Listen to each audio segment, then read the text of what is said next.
여러분 안녕하십니까? 왜 독서 토론인가? 삶 속 인문 정신을 담다 이영숙입니다. 지난 시간에 이어 오늘은 두 번째 전래동화 재해석하기 은혜 갚은 까치를 중심으로 여러분과 독서 토론 수업 이어가도록 하겠습니다.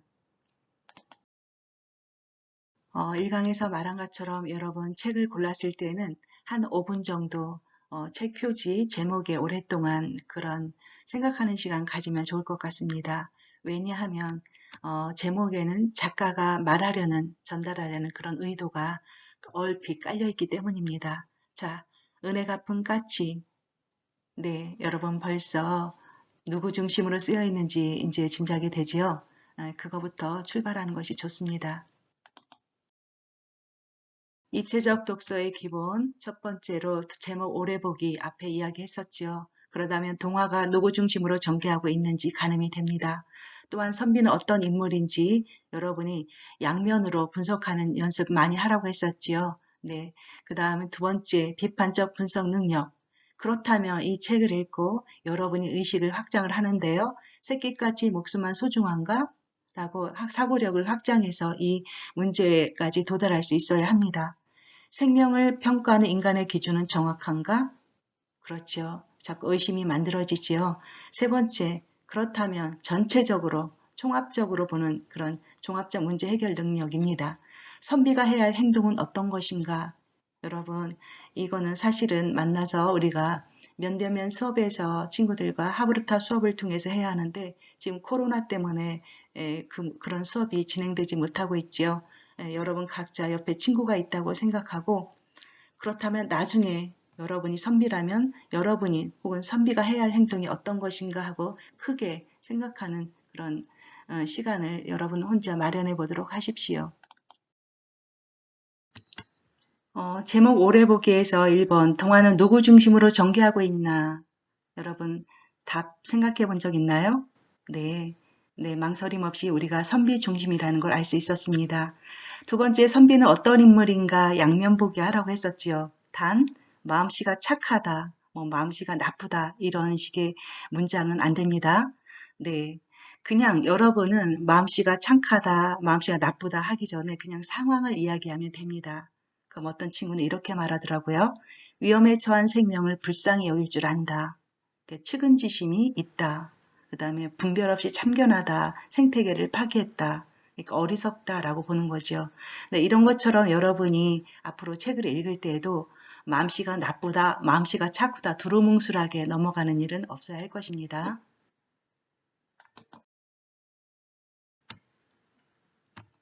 입체적 독서의 기본 두 번째, 비판적 분석 능력 기르기 부분입니다. 첫 번째, 새끼까치의 목숨만 소중한가 충분히 나올 수 있는 의문이죠. 네, 그랬더니 그 친구들 하는 말, 구렁이도 먹어야 산다. 구렁이도 책임져야 할 가족과 새끼들이 있다. 까치 같은 작은 동물은 구렁이의 먹잇감이다. 라고 말합니다. 여기서 굉장히 또 무서운 공격이 나올 수도 있겠지요. 두 번째, 생명을 평가하는 인간의 기준은 정확한가? 굉장히 확장된 사고입니다. 아직까지 세상을 평가하는 기준은 인간 중심이다. 그래서 인간보다 약한 까치는 선이고 인간을 위협하는 구렁이는 악으로 평가되고 있는 것이다. 네, 우리 학생들이 여기까지 독서 토론을 오래 하다 보면 생각이 확장할 수 있는 부분입니다. 그렇다면 세 번째, 종합적 문제 해결 능력을 여러분이 이제 도출해내야 할 부분입니다. 선비가 해야 할 행동은 그럼 어떤 것일까요? 네, 여러분이 책을 읽고 시시비비를 가렸다면 그 대안책도 마련하는 것이 우리가 독서하는 큰 자세이지요. 네, 대부분의 학생이 이렇게 말합니다. 생태계의 먹이 사슬로 보고 그냥 지나친다. 간섭하지 말라는 거죠. 인간 기준으로 규정한 선과 악의 기준을 바꾼다. 인간 중심으로 기준한 선과 악의 이분법, 그것 또한 잘못됐다는 거죠. 세 번째, 이 세상에 존재하는 모든 생명은 저마다의 존재 이유를 갖고 태어났다라고 합니다. 네, 이 세상에 없어도 될 것들은 하나도 없다라는 그 니체적 사고 방식일 겁니다. 네 번째, 생명의 저울은 수평이다라는 생각을 찾아냈습니다. 그러니까 개미의 무게나 우리의 무게나 생명의 무게는 똑같다는 그런 입장이지요. 굉장히 따뜻한 사고를 우리 친구들이 건져 올린 그런 동화였습니다. 이번 시간은 하브루타 유대인의 교육 방식이죠. 우리가 수업 시간에 늘 하던 대로 짝토론하는 수업 갖도록 하겠습니다. 선비의 행동은 옳은 것이다 라고 했을 때 여러분 어떤 근거, 이유들을 제시할 수 있을까요? 네, 대부분의 친구들이 제시한 것 제가 여기에 정리해 보도록 하겠습니다. 첫 번째, 까치는 착하고 구렁이는 나쁘기 때문이다 라고 했습니다.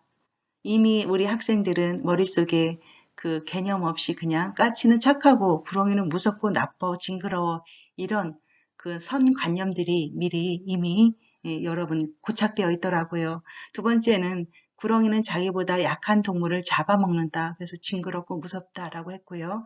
세 번째는 까치는 태어난 지 얼마 안 됐고 구렁이는 결혼해서 살 만큼 살았다. 그래서 새끼까치를 살려야 한다고 했고요.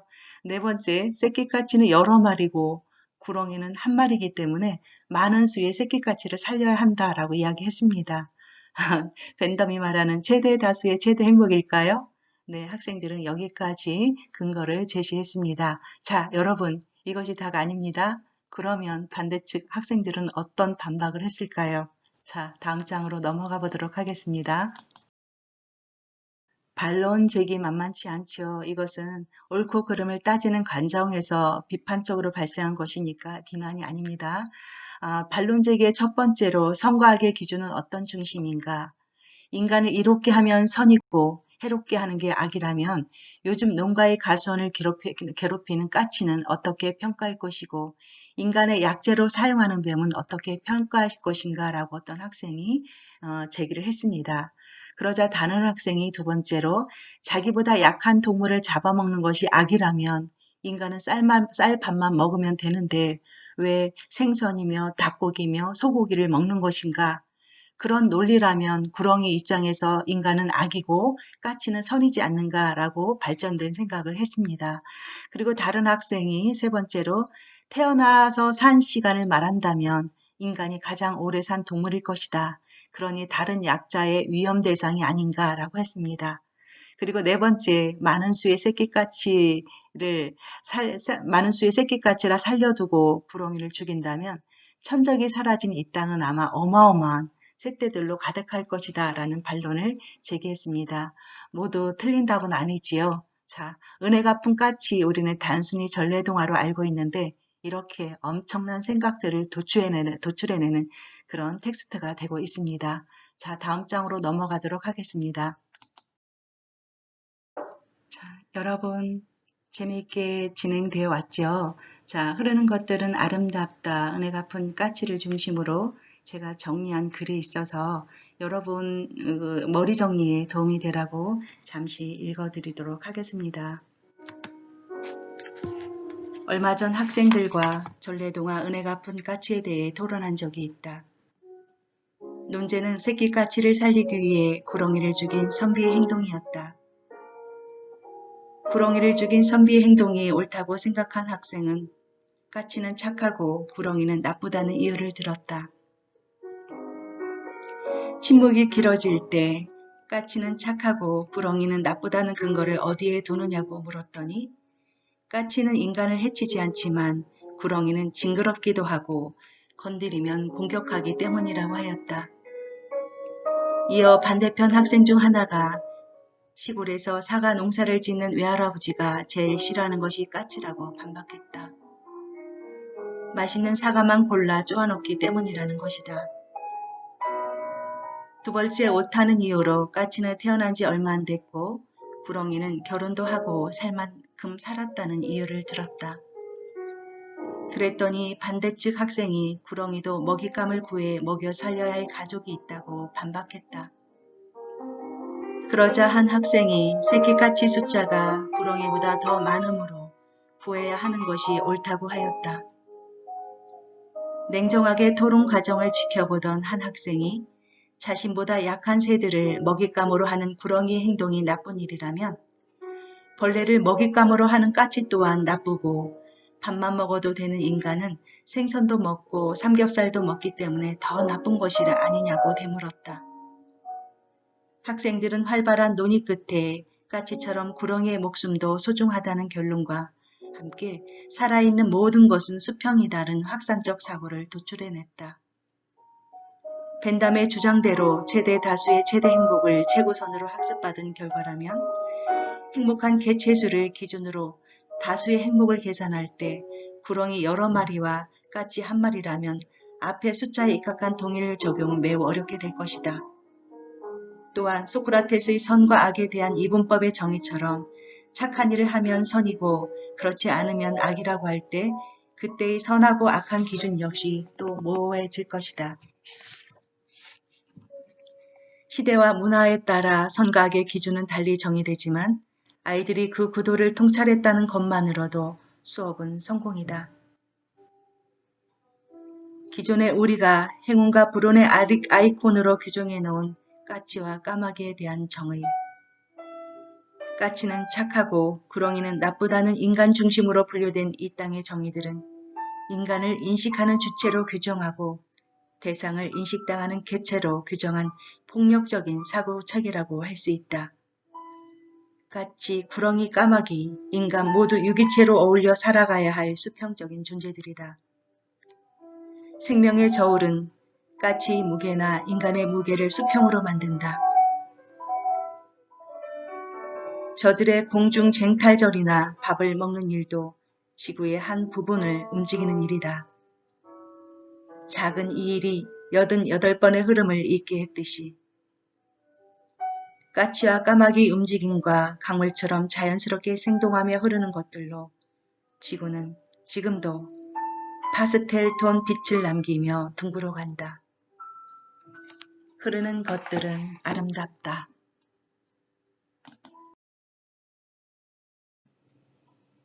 평범한 은혜 갚은 까치라는 동화를 통해서 까치와 구렁이의 생명의 무게는 똑같다. 생명의 무게는 수평이다를 생각해낸 굉장히 큰 그런 깨달음을 생각해낸 여러분 정말 위대한 학생들입니다.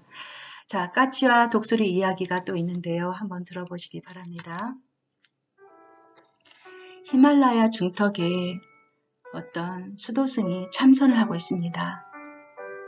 인생의 깨달음을 얻기 위해서 오랫동안 그곳에 머물러 있었는데요. 어느 날 피를 뚝뚝 흘리는 까치 한 마리가 날아와 자기를 숨겨달라고 애원합니다. 수도승 앞서 선비처럼 측은지심에 의해서 까치를 품에 품어줍니다. 그랬더니 그걸 본 독수리가 쫓아와서 이야기하죠. 선생님이 까치를 품어주는 거 봤습니다. 저 오늘 하루 종일 아무것도 못 먹었습니다. 까치는 제 밥입니다. 제발 그 까치를 돌려주세요. 라고 애원을 하지요. 네, 이 또한 무시할 수 없는 부분이지요. 고민하던 그런 수도승은 자기 오른쪽 허벅지를 떼어 그 저울에 올려놓습니다. 그랬더니 어떻게 됐을까요? 생각해 보십시오. 네, 여전히 독수리가 무겁습니다. 이번에는 독수리 크기의 2배인 왼쪽 허벅지를 떼어 또 저울에 올려놓습니다. 근데 외관상 보기에 그 수도승의 살코기가 더 많아 보이지만 여전히 무게는 독수리 쪽에 있습니다. 자, 여러분 의식과 여러분 사고력을 확장시켜보면 답이 나옵니다. 네, 입체적 독서가 필요한 부분이지요. 나중엔 어떻게 됐을까요? 수도승이 통째로 저울에 올라갑니다. 그랬더니 비로소 독수리의 무게와 수도승의 무게가 수평이 됐다는 그런 이야기입니다. 자, 여러분, 여기에서도 여러분이 얻는 바가 있을 겁니다. 이 세상에 존재하는 모든 생명의 무게는 수평이라는 사실입니다. 자, 이제 생각을 정리해 볼까요? 기성세대는 일반적으로 까치는 착하고 구렁이는 나쁘다라는 고정관념을 갖고 있습니다. 착하고 나쁘다라는 명제의 정의 뒤에는 인간 중심의 폭력적 사고가 바탕을 이룹니다. 인간을 위해하는 요인은 악한 것이라는 사고체계는 까치 같은 생물을 먹잇감으로 하는 구렁이의 생존 문제를 간과한 것이고 먹이 사슬로 연계된 생태계 구조나 자연의 질서를 왜곡합니다. 반대로 구렁이 입 측면에서 보면 인간은 얼마나 흉악하고 잔악한 동물일까요? 이제는 인간 중심의 이분법적 선과 악으로 판가름하는 사고에서 벗어나서 현상을 넓고 크게 조망하는 입체적 해석이 필요합니다.